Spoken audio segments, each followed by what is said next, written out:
Today's adventure brings us to Bradford, New Hampshire. Yeah, we're going to uncover the story of the spring here that was once the cure to whatever ailed you. Things you find in the woods.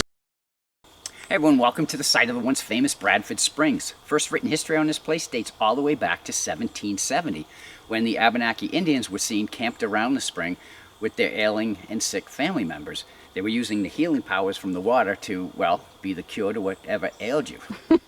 70 years later, in 1840, a man by the name of General Samuel Andrews came along and he built the Hermitage Hotel just feet from the spring, and he promoted it as a health hotel.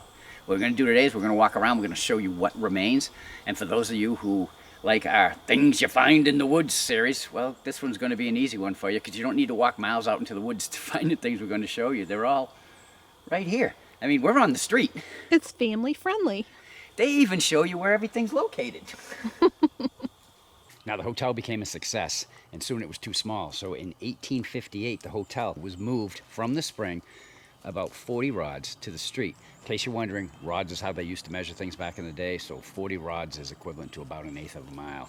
But they had everything. The motel moved, enlarged it, furnished it, had it ready to go, including the bowling alley, in 10 weeks, hon. Couldn't have been too many permits that needed to be pulled back in the day, huh? Definitely not. And speaking of the bowling alley, we are, well, here where it should be. Now the bowling alley, it was a large building. It wasn't just a bowling alley, it was a livery stable. They boarded horses, so I didn't really expect to find a foundation, but we did find something.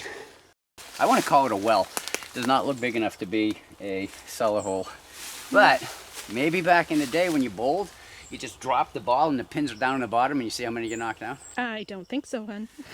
I don't want to play around too much here because this isn't very stable. It's very soft in there. Yeah, so I don't recommend coming in here. We do it so you don't have to. Welcome to the foundation of the store. Now, when the General built the Hermitage back there in 1840, he also built a store and a tannery. Now, you know, this is a store and it was built by him, hon. Do you think it was a general store? There are artifacts here. Looks like possibly some kind of a hubcap or a cover for something. I don't know, paint can, I don't really even know. Can, bottle of beer. I don't think that's new. Because you couldn't buy beer here. You wanted to come in for a 6-pack or a bottle of wine?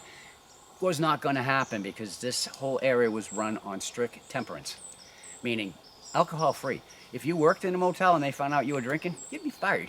You couldn't even drink at home. Oh my goodness. Welcome to the barn. Now, we could not find much information on the barn itself. I mean, they had the livery right up there at the bowling alley. Maybe they kept extra horses back here, or some of the carriages that they used to pick guests up from the train depot coming in here. Judging from what I'm seeing, though, hon, I'm saying they used it to store trees. Over here, there is some artifacts. Here, what is this, a threaded rod or something? Mm-hmm. That's what it looks like. And there's another one over here. Yep, all the way in. Yeah, the nuts on the other end. Is it possible that they were supporting something?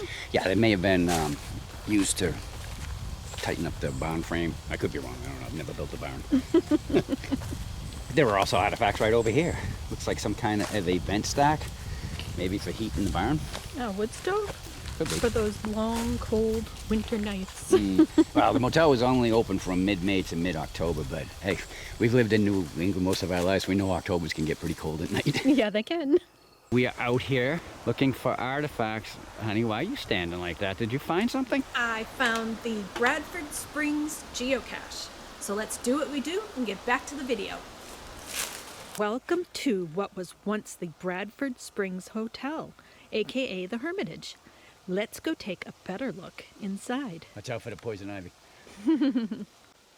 Now, a few of the events that helped the popularity of this hotel was saying that the mineral water, which is mostly sulfur, could basically cure everything. And a sample of the water was actually sent to a chemist down in Boston, and he said that it was one of the finest springs in the country. Guests also confirmed this in their testimonies, as noted in a promotional book about the hotel in the spring.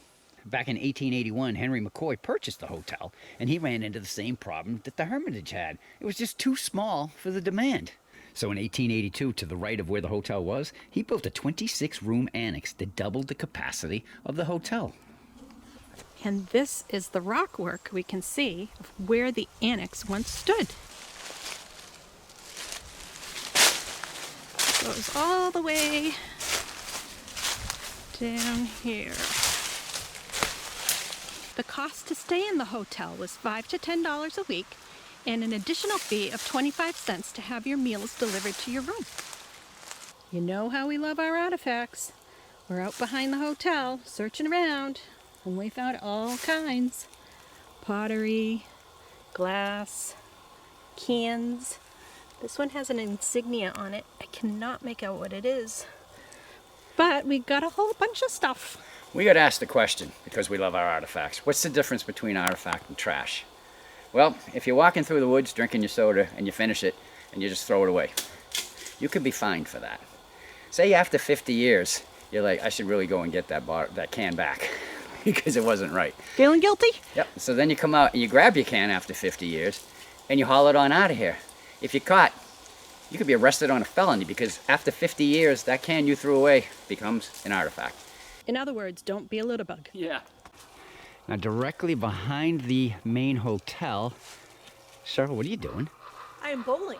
Another bowling alley? No? I'm kidding. I'm looking for pipes because in 1905 they had piped the spring water into the hotel. So they had to have held the water somewhere. I think this is some sort of water tank or a well. I found an artifact. Well, actually, it almost tripped me. But it is right next to the Bradford Springs Hotel cellar hole. What are you saying, hon? An artifact almost found you? I think it did. As you guys can see, Mother Nature is slowly but surely taking back what was once rightfully hers. So what happened? Well, by 1921, the heyday was over. All of the furnishings were sold at auction, and the buildings were taken down for tax purposes. The annex, though, took a little trip. They moved that down to Antrim, New Hampshire, where it became the Maplehurst Inn. Looks like they've built an addition to it since then, but if I cover that, you can see that's the original annex right there. So, babe, where is the mineral spring? 40 rods from here. I know that. I think it's that way. So it says Bradford Springs.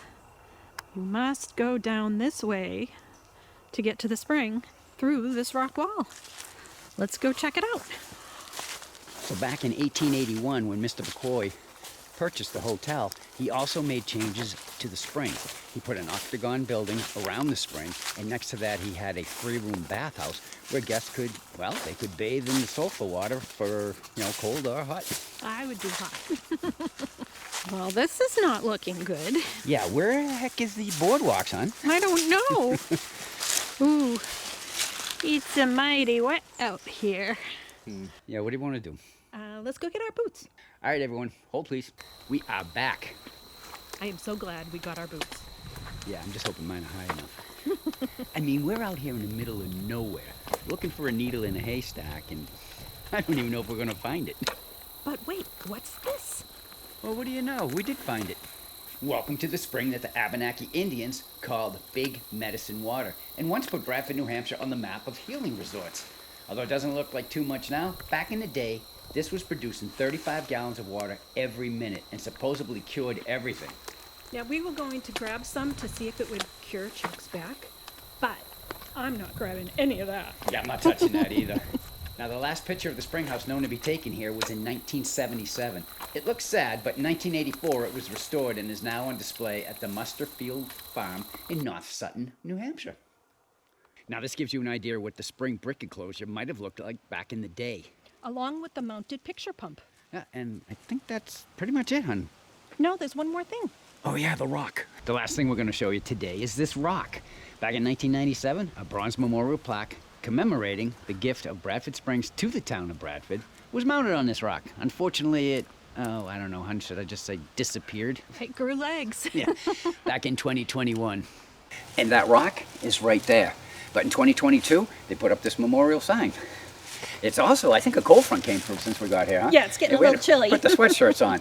So we're going to skedaddle on out of here, but if you like what you saw, we'd appreciate that thumbs up, as always. Want to follow along with everything we do here on the We Have Mud Fun channel? Right down there in the corner. Just click it and you're in. After you do that, ring the bell and you'll be notified every time we put out a new video.